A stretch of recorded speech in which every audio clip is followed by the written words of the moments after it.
It is 7:30 p.m. on a Saturday night. The ticket machine is printing continuously. The kitchen line is moving at peak volume, and the air is thick with heat, noise, and mounting panic. Here is where the system starts to crack. Plates of food are dying in the pass window, waiting for pickup. Servers are tapping their feet, frustrated by the delay, while the kitchen staff are entirely overwhelmed by an endless barrage of incoming orders. The reflexive instinct for a manager in this crisis is to fall back on sheer authority. They step onto the line, yell commands, and demand faster output. They try to command their way out of the weeds, but they offer zero structural support to actually clear the bottleneck. This autocratic reflex has immediate consequences. It tanks team morale and spikes turnover rates. Worse, the core operational failure goes entirely unfixed, leaving the remaining staff pinned under the crushing weight of unresolved management problems. The core thesis of hospitality management requires a different approach entirely. True leadership is about influence, not authority. It requires inspiring a team through direct example and consistent motivation, rather than relying on rigid control. To survive the extreme pressure cooker of a dinner rush, a manager has to abandon their ego. They must assess the floor in real time and dynamically shift their approach to fit the exact crisis unfolding in front of them. We call this situational leadership. It is the ability to actively switch management styles to meet shifting demands. During a bottleneck, the autocratic style is necessary.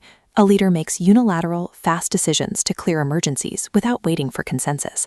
But when the crisis clears, and you are dealing with a highly skilled, self-motivated professional like a head chef, you switch to a laissez-faire style. You provide minimal interference, giving them the autonomy to execute their craft. Later, when the rush is over and you need to rebuild morale and shared responsibility, you deploy the democratic style. You actively solicit input from the team on what went wrong and how to fix it for tomorrow. Matching these specific styles to a staff member's unique strengths and experience level increases immediate operational efficiency. Long-term, it fosters deep job satisfaction because employees feel appropriately challenged and trusted. Rigidly forcing a single management style onto every scenario will break a team under pressure. Adaptability is the most vital tool in a manager's playbook. Fast forward to the end of the shift.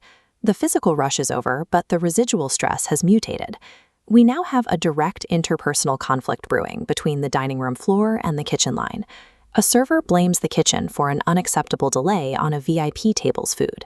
The kitchen fires back, aggressively blaming the server for submitting an illegible, confusing handwritten order ticket. The manager has to step in immediately. Their role is to act as a strictly neutral mediator. Taking sides or ignoring the tension guarantees the dispute will escalate into a toxic, ongoing rivalry.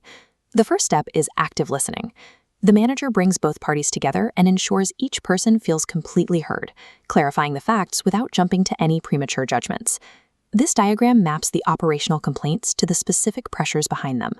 The server is navigating the embarrassment of facing angry guests alone, while the kitchen staff feels a sense of disrespect from receiving sloppy, unreadable instructions during a peak rush. Treating this strictly as a logistical error about a piece of paper will fail. A permanent resolution requires diagnosing and validating those underlying emotional triggers. Through mediation, they reach an objective, non-punitive solution. The restaurant will implement a digital point-of-sale system. This removes the variable of messy handwriting entirely. This systemic fix removes the source of the friction, protecting the working relationship between the front and back of house before it can degrade further. When a manager models calm professionalism and fair accountability, they establish a standard of consistency. This sets a precedent for mutual reliance that can be sustained across the entire staff. That cohesion is necessary given the macro challenges threatening the hospitality industry today. Restaurants face severe labor shortages, skyrocketing food costs, and expensive new delivery tech. External threats are difficult to manage when a team is already exhausted by internal friction. In this environment, operational unity becomes a significant competitive advantage. As hospitality expert John R. Walker notes, surviving the rush requires a shift in perspective.